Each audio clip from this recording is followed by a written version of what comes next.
Seperti pernah kita baca firman Tuhan di dalam Al-Quran, fala wa rabbika la yu'minuna hatta yuhaqqimuka fima syajara bainahum thumma la yajidu fi anfusihim min harajin wa yusallimu taslima. Demi Tuhan, mereka tidak termasuk orang yang beriman, terkecuali ketika mereka itu mengadukan kepada Nabi, minta keputusan, lalu setelah Nabi memutuskan, mereka tidak ada bantahan, tidak naik banding, tidak kasasi, tidak peninjauan kembali, mereka yusallimu taslima la yajidu fi anfusihim min harajin. Apapun menjadi keputusan Rasul, itu tidak ada rasa tidak puas, rasa gamang di dalam hati mereka, percaya sepenuhnya, udah kami terima sebagai satu putusan yang adil. Begitu. Ini ayat ini menunjukkan seolah-olah tidak ada demokrasi.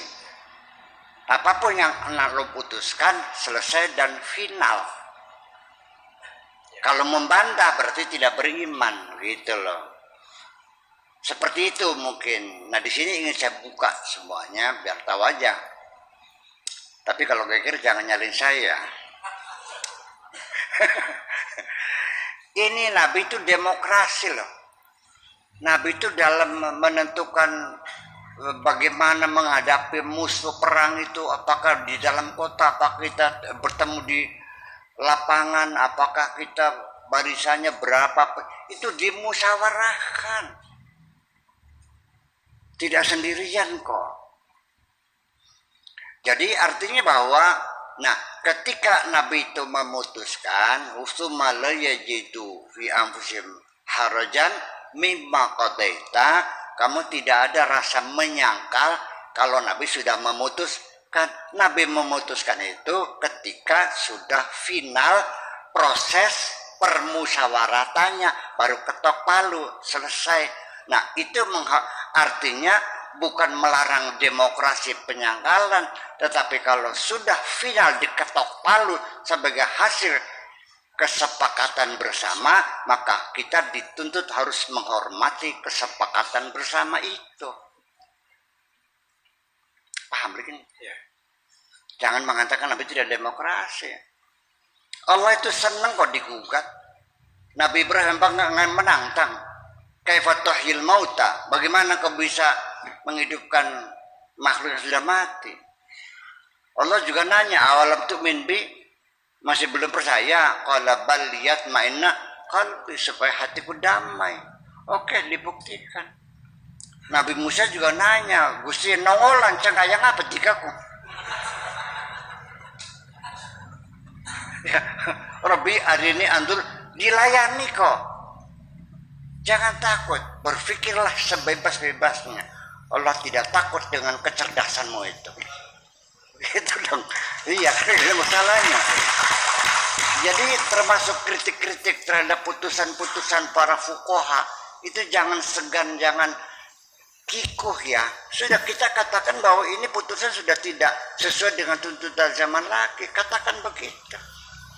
Nah, ini saya mengatakan demikian karena ada anggapan umum bahwa Islam itu setelah Nabi Muhammad turun, setelah ayat terakhir al-yawma akmaltu lakum dinakum wa atmamtu alaikum ni'mati wa raditu lakumul islam dinan, dikiranya agama Islam sudah final, sudah sempurna, tidak perlu direvisi lagi, sudah untuk selamanya.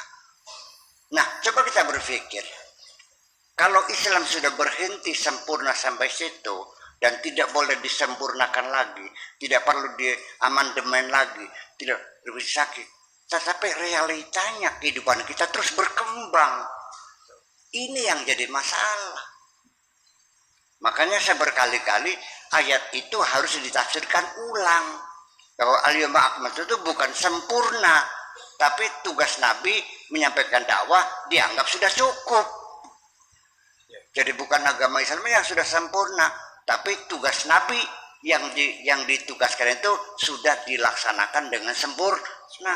Islam itu kapan sejak sempurna? Perbudakan masih diperbolehkan.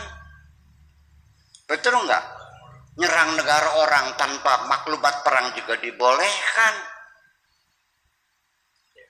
Iya kan? Tangan dipotong, orang murtad dibunuh, tidak sholat dibunuh, tidak zakat dibunuh. Masih sesuai dengan kondisi sekarang. Anak perempuan dikawinkan dipaksakan boleh. Negara kita kan udah hebat, berani ngelawan. Undang-undang pernikahan kita itu adalah menjawab bahwa putusan-putusan fikih tidak relevan untuk sekarang ini, makanya ada aturan-aturan. Anak perempuan di bawah umur tidak boleh dikawinkan, sekalipun fikih mengatakan boleh.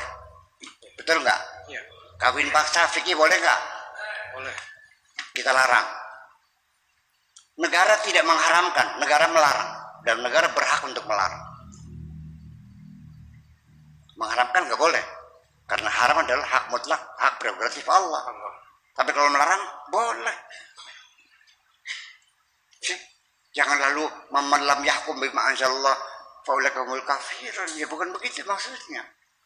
Nah, sampai sekarang ini oleh karena hasil pemikiran fikih itu bukan hasil institusi, hasil pemikiran orang per orang secara liberal, maka amandemennya bagaimana? Memang ada lembaganya. Itu kan karya pribadi Imam Syafi'i. Sekarang dalam kitab fikih dikatakan bahwa hamil itu paling lambat atau maksimal 4 tahun sampai ada mengatakan 6 tahun. Masuk akal nggak ada orang hamil 4 tahun? Sok tanya sama dokter. Terus masih kita benarkan seperti itu. Nah, ini orang tidak ngerti mana fikih, mana agama. Fikih itu hasil pikiran orang. Termasuk juga dialektika tentang teologi antara Mu'tazilah Qadariyah. Itu juga sama pemikiran orang. Sumbernya Al-Quran.